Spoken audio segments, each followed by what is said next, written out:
A student failed in law and decided to make a deal with the professor. Sir, do you know everything about law? Prof? Yes. Student, if you can answer this question, I will accept my final marks, but if you can't, you have to give me an A. Professor. Agreed. Boy asked, what is legal but not logical? Logical but not legal, and neither legal nor logical. Prof thought about it for hours and pondered but could not find the answer. He had to finally give up as he really didn't know the answer.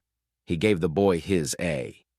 The following day, the professor asked the same question to his students. He was shocked when all of them raised their hands. He asked one student. He answered, "You're 65, married to 28-year-old woman. This is legal but not logical.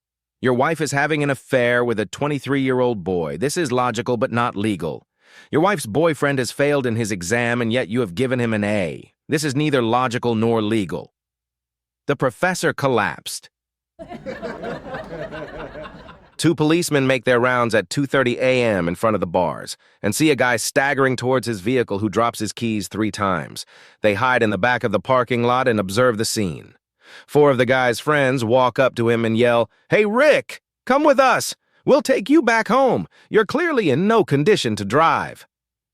But Rick insists for a long time on taking his vehicle in spite of the offer of his friends. While his friends each take their respective vehicle, the police wait impatiently for the man to take the road to intercept him. 5 minutes go by, then 10 minutes, then 15 minutes, and the man still hasn't left. Finally, the engine starts, and the man hits the road.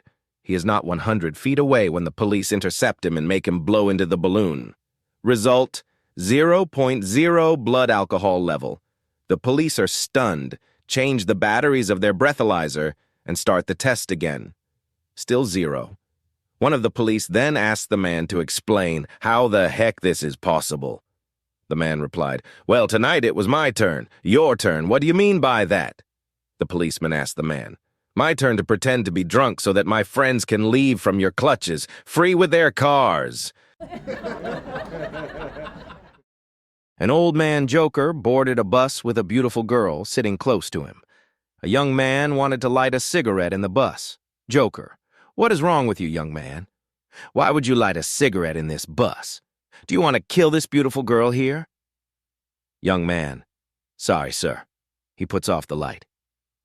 After a long time in the traffic without movement, the beautiful girl stretched out her hands in the air and an offensive odor came out from her armpit. Immediately, Joker said to the young man, "Light the cigar." Young man: "Sir?" Joker: "Are you deaf? I say light the cigar." Young man: "Okay, sir." He lights the cigarette. Joker: "Blow it to my nose. Blow it." Young man: "Okay, sir." Joker: "It is better to die this way than to die that way." There was a young gentleman on a business trip in France who decided to stop by a local bar after a long, busy day. Not long after he took his seat at the bar, a beautiful young French lady came and sat next to him. She spoke no English and he spoke no French, but nonetheless, some flirtation began. He soon bought her a drink while they did their best to communicate. After just a few minutes, the young lady took out a pen and a piece of paper and drew a picture of a bed on it and handed it to the man. And damn it, to this day he still cannot figure out how she knew that he was in the furniture business. Abe and Esther are flying to Australia for a 2-week vacation to celebrate their 40th anniversary. Suddenly, over the public address system, the captain announces, "Ladies and gentlemen, I'm afraid I have some very bad news. Our engines have ceased functioning and we will attempt an emergency landing. Luckily, I see an uncharted island below us and we should be able to land on the beach. However, the odds are that we may never be rescued and will have to live on the island for the rest of our lives. Thanks to the skill of the flight crew, the plane lands safely on the island." An hour later, Abe turns to his wife and asks, "Esther, did we pay our $5,000 PBS pledge check yet?" "No, sweetheart," she responds. Abe, still shaken from the crash landing, then asks, "Esther, did we pay our American Express card yet?" "Oh no, I'm sorry, I forgot to send the check," she says. "One last thing, Esther. Did you remember to send checks for the Visa and MasterCard this month?" he asks. "Oh, forgive me, Abe," begged Esther. "I didn't send those either." Abe grabs her and gives her the biggest kiss in 40 years. Esther pulls away and asks him, What was that for? Abe answers, they'll find us. 3 mice are sitting in a bar in a pretty rough neighborhood late at night trying to impress each other about how tough they are. The first mouse slams a shot of scotch and pounds the shot glass to the bar, turns to the second mouse and says, when I see a mouse trap, I get on it, lie on my back, and set it off with my foot. When the bar comes down, I catch it in my teeth, and then bench press it 100 times. The second mouse orders up 2 shots of tequila. He grabs one in each paw, slams the shots, and pounds the glasses on the bar. He turns to the other mice and replies, yeah, well, when I see rat poison, I collect as much as I can and take it home. In the morning, I grind it up into a powder and put it in my coffee so I get a good buzz going for the rest of the day. The first mouse and the second mouse then turn to the third mouse. The third mouse lets out a long sigh and says to the first 2, I don't have time for this bullshit. I have to go home, the cat. A guy calls his old friend to see if he wants to go hunting the following day. The guy said, sure, see you in the morning. Next morning, a friend knocks on the door and asks, what are we going hunting for? Guy said, we're hunting for gorilla. A guy comes out of the house with a pair of handcuffs, a baseball bat, a shotgun, and his pit bull dog. Friend said, I don't understand how we are doing this. Guy says it's like this. When we find one in a tree, I will climb the tree and shake the gorilla out of the tree, and as soon as the gorilla hits the ground, my trained pit bull will bite him in the balls and not let go. When he does this, you put the cuffs on the gorilla and knock him out with the bat. Friend said, okay, why the shotgun? Guy said, that's in case the gorilla shakes me out of the tree first. You'll have to shoot the dog before I hit the ground. Grandma Jenny wanted a loan for $500. She approached her local banker. The banker pulled out the loan application asking, what have you got for collateral? Queried the banker, going strictly by the book. Don't know what collateral means. Well, that's something of value that would cover the cost of the loan. Have you got any vehicles? Yes, I have a 1949 Chevy pickup. The banker shook his head. How about livestock? Yes, I have a horse. How old is it? I don't know. It has no teeth. Finally, the banker decided to make the $500 loan. Several weeks later, Jenny was back in the bank. She pulled out a roll of bills. Here's the money to pay the loan, she said, handing over the entire amount, including interest.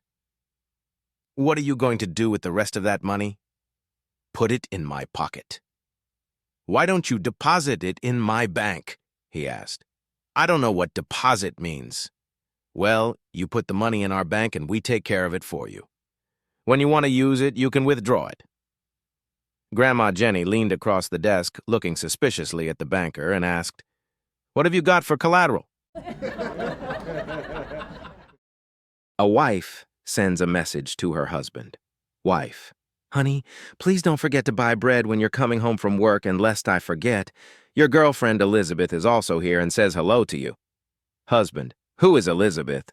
Wife, nobody. I just wanted you to respond so I could have confirmation that you saw my message. Husband, but I'm with Elizabeth right now. I thought you saw us. Wife, what? Where are you? Husband, near the neighborhood bakery. Wife, wait, I'm coming right now. After 5 minutes, his wife sends a message. Wife, I'm at the bakery. Where are you? Husband, I'm at work. Now that you're at the bakery, please buy the bread and go home. A girl potato and boy potato had eyes for each other, and finally they got married and had a little sweet potato, which they called Yam. Of course, they wanted the best for Yam, and when it was time, they told her about the facts of life. They warned her about going out and getting half-baked so she wouldn't get accidentally mashed and get a bad name for herself like hot potato and end up with a bunch of tater tots. Yam said not to worry, no spud would get her into the sack and make a rotten potato out of her, but on the other hand, she wouldn't stay home and become a couch potato either. She would get plenty of exercise so as not to be skinny like her shoestring cousins. When she went off to Europe, Mr. and Mrs. Potato told Yam to watch out for the hard-boiled guys from Ireland and the greasy guys from France called the French fries.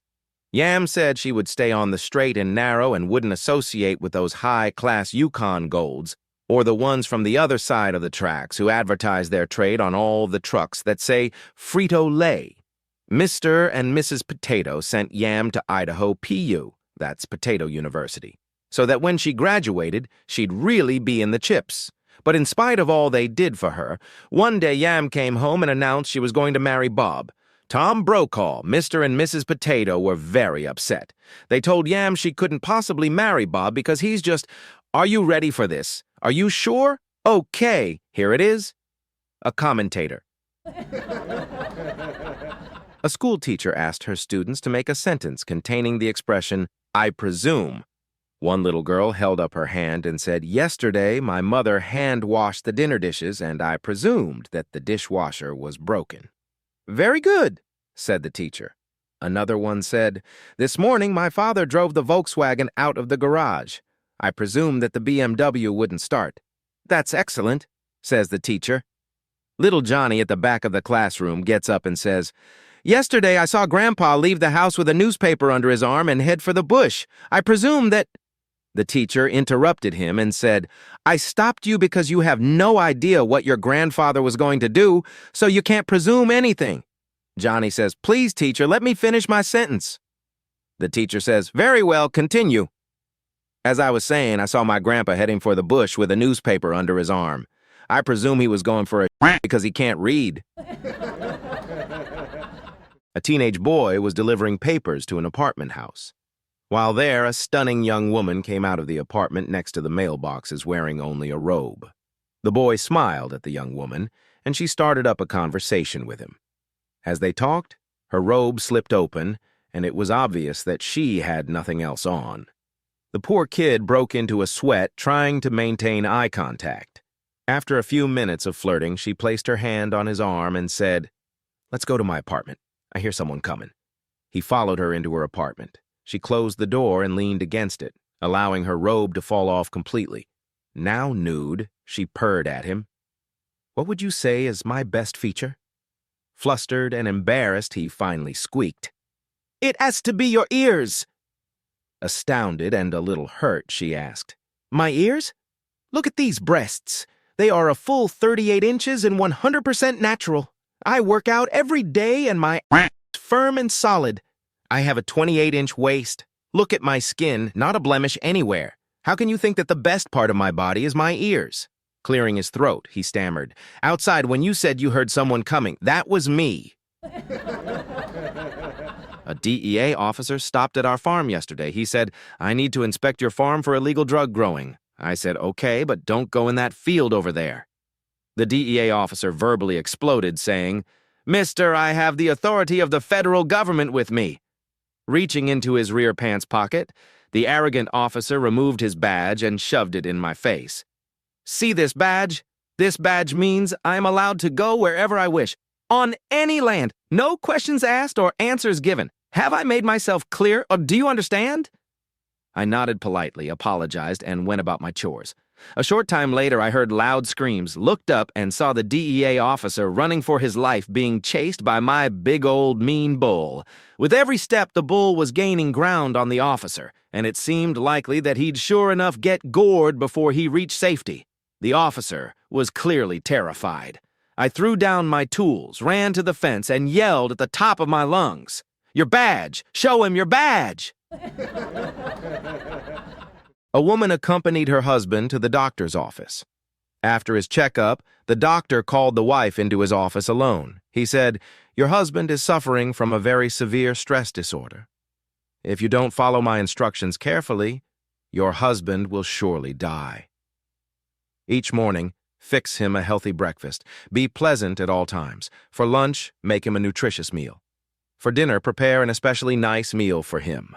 Don't burden him with chores. Don't discuss your problems with him. It will only make his stress worse. Do not nag him. Most importantly, make love to him regularly. If you can do this for the next 10 months to a year, I think your husband will regain his health completely." On the way home, the husband asked his wife, "What did the doctor say?" "He said you're going to die," she replied. A 75-year-old man walked into a busy doctor's waiting room and approached the reception desk. The receptionist greeted him and asked, "Yes, sir, what brings you in today?" "There's something wrong with my dick," he replied matter-of-factly. Shocked, the receptionist scolded him, Sir, you can't just say things like that in a crowded waiting room. Why not? You asked, and I answered, the man said. Flustered, the receptionist sighed. You've embarrassed everyone here. Next time, just say there's something wrong with your ear or something, and discuss the details privately with the doctor. The man nodded, turned around, and walked out. A few minutes later, he re-entered the room and approached the desk once again. The receptionist, now pleased with herself, smiled and asked, Yes, sir. There's something wrong with my ear, he said loudly. Relieved, she responded, Oh, and what's wrong with your ear, sir? He replied, I can't piss out of it. During lunch at work, I ate 3 plates of beans, which I know I shouldn't. When I got home, my husband seemed excited to see me and exclaimed delightedly, Darling, I have a surprise for dinner tonight. He then blindfolded me and led me to my chair at the dinner table. I took a seat, and just as he was about to remove my blindfold, the telephone rang. He made me promise not to touch the blindfold until he returned and went to answer the call. The beans I had consumed were still affecting me, and the pressure was becoming unbearable. So while my husband was out of the room, I seized the opportunity, shifted my weight to one leg, and let one go. It was not only loud, but it smelled like a fertilizer truck running over a skunk in front of a garbage dump. I took my napkin from my lap and fanned the air around me vigorously. Then, shifting to the other leg, I ripped off 3 more. The stink was worse than cooked cabbage. Keeping my ears carefully tuned to the conversation in the other room, I went on releasing atomic bombs like this for another few minutes. The pleasure was indescribable. Eventually, the telephone farewell signaled the end of my freedom, so I quickly fanned the air a few more times with my napkin, placed it on my lap, and folded my hands back on it, feeling very relieved and pleased with myself. My face must have been the picture of innocence when my husband returned, apologizing for taking so long. He asked me if I had peeked through the blindfold, and I assured him I had not. At this point, he removed the blindfold, and 12 dinner guests seated around the table with their hands to their noses chorused, Happy birthday! A 54-year-old woman had a heart attack and was taken to the hospital. While on the operating table, she had a near-death experience. Seeing God, she asked, Is my time up? God said, No, you have another 43 years, 2 months, and 8 days to live. Upon recovery, the woman decided to stay in the hospital and have a facelift, liposuction, breast implants, and a tummy tuck. She even had someone come in and change her hair color and brighten her teeth. Since she had so much more time to live, she figured she might as well make the most of it. After her last operation, she was released from the hospital. While crossing the street on her way home, she was hit and killed by an ambulance. Arriving in front of God, she demanded, I thought you said I had another 43 years? Why didn't you pull me from out of the path of the fast-moving ambulance? You'll love this. God replied, Oops, I didn't recognize you. 3 friends married women from different parts of the world. The first man married a Greek girl. He told her that she was to do the dishes and house cleaning. It took a couple of days, but on the 3rd day, he came home to see a clean house and dishes washed and put away. The second man married a Thai. He gave his wife orders that she was to do all the cleaning, dishes, and cooking. The first day, he didn't see any results, but the next day, he saw it was better. By the 3rd day, he saw his house was clean, the dishes were done, and there was a huge dinner on the table. The third man married a girl from Newfoundland, Canada. He ordered her to keep the house cleaned, dishes washed, lawn mowed, laundry washed, and hot meals on the table for every meal. He said the first day he didn't see anything, and the second day he didn't see anything either. But by the 3rd day, some of the swelling had gone down, and he could see a little out of his left eye, and his arm was healed enough that he could fix himself a sandwich and load the dishwasher. He still has some difficulty when he pees. A doctor and engineer entered a chocolate store. As they were busy looking around, the Dr. St. Zero Le 3 chocolate bars. As they left the store, the doctor said to the engineer, Man, I'm the best thief ever. I stole 3 chocolates bars and no one saw me. You can't beat that. The engineer replied, Okay, you want to see something better? Let's go back to the store and I'll show you real stealing. So they both went up to the counter and the engineer said to the shop boy, Hey, would you like to see some magic? The shop boy replied, Yes. The engineer said, Give me one chocolate bar. The shop boy gave him one, and he ate it. He asked for the second, and he ate that one as well. He asked for the third, which he also ate too. The shop boy asked, "Okay, what are you trying to pull here? Where's the magic?" The engineer replied, "Check in my friend's pocket. You'll find all 3 chocolate bars." I was bored, so I decided to have a phone conversation with a scammer instead of just hanging up. Me. "Hello." Not Microsoft support. "Hello, this is Bob Bobson from Microsoft support. We are seeing a lot of virus activity from your device." Me. "Oh no. My device, are you sure?" Not Microsoft support. "Oh yes, we have many reports." Me. "Oh geez, how can I fix it?" Not Microsoft support. "It's okay, sir. We can help you right now. Are you in front of your device, sir?" Me. "Yes, I was just about to use it. I'm glad you called." Not Microsoft support. "Yes, sir, we are going to help you. Can you please push the start button?" Me. "I think it's already on." Not Microsoft support. "Okay, sir, now you want to click on Control Panel." Me. "I don't see that." Not Microsoft support. "Do you see a bunch of information above the Start button?" Me. "Yes." Not Microsoft support. "That is your Control Panel." Me. "Wow, I didn't realize it had a name." Not Microsoft support. "Yes, sir. Now press on Internet Options." Me. "Yeah, I definitely don't see any Internet options. I don't think I purchased that feature. This is just a cheap one." Not Microsoft support. "They all have the Internet, sir. Press the Start button again." Me. "Okay, it's the same as before." Not Microsoft support. "That's okay, sir. We are going to restart your device. Can you please turn it off?" Me. I don't know how. I've never turned it off. Since I bought it, it just kind of stays on all the time." Not Microsoft support. "There must be an off button on your device. How do you stop it when it's running?" Me. "In those cases, I usually press the big button beneath Stop Cancel." Not Microsoft support. "Okay, sir. Please press that button." Me. "Okay, not Microsoft support. Is your device off?" Me. "No, the door popped open." Not Microsoft support. "Door? Is there a disk inside the door?" Me. "No, there's a virus." Not Microsoft support. "Why is there a virus in your computer?" Me. "Computer? Oh, so sorry. I thought you said this was microwave support." Not Microsoft support. Hang up. A lady goes to her priest one day and tells him, "Father, I have a problem. I have 2 female parrots, but they only know how to say one thing." "What do they say?" the priest inquired. "They say, 'Hi, we're hookers. Do you want to have some fun?'" "That's obscene," the priest exclaimed. Then he thought for a moment. "You know," he said, "I may have a solution to your problem. I have 2 male talking parrots, which I have taught to pray and read the Bible. Bring your 2 parrots over to my house, and we'll put them in the cage with Francis and Job. My parrots can teach your parrots to praise and worship, and your parrots are sure to stop saying that phrase in no time." "Thank you," the woman responded. "This may very well be the solution." The next day, she brought her female parrots to the rectory. As the priest ushered her in, she saw that his 2 male parrots were inside their cage holding rosary beads and praying. Impressed, she walked over and placed her parrots in with them. After a few minutes, the female parrots cried out in unison, "Hi, we're hookers! Do you want to have some fun?" There was stunned silence. Shocked, one male parrot looked over at the other male parrot and said, "Put your rosary beads away, Frank. Our prayers have finally been answered." Son: "Daddy, I fell in love and want to date this awesome girl." "That's great, son. Who is she?" Son: "It's Tina, the neighbor's daughter."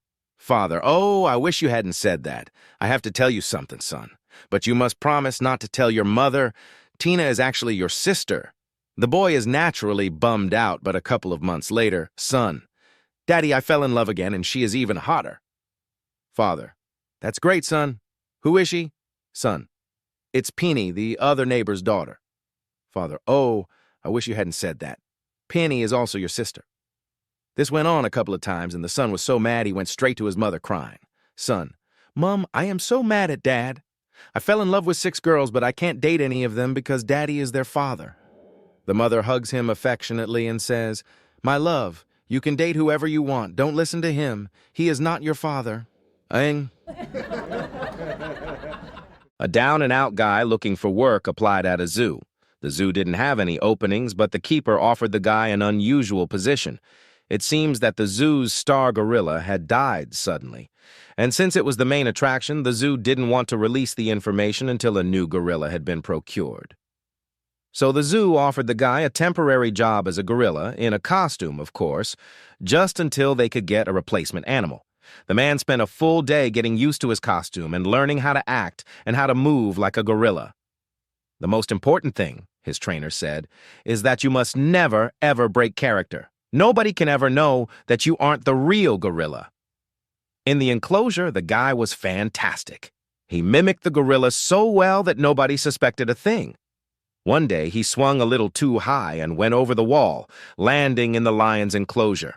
With the large, ferocious beast stalking him and licking its chops, our gorilla guy frantically searched for an escape. He ran, and of course the lion immediately gave chase. Around and around they went, with the lion gaining ground, and finally the desperate gorilla, fearing for his life, decided to break character. So he shouted, "Help! Help!" Immediately behind him, he heard the lion growl, "Shut up! Do you want to get us both fired?" He visited one of the local churches, and when he arrived, it was already packed. The only pew left was the one in the front row. So as not to make a fool of himself, he decided to pick someone out of the crowd to imitate. He chose to follow the man sitting next to him. When the man stood up to pray, Jim stood up too. When the man sat down, Jim sat down.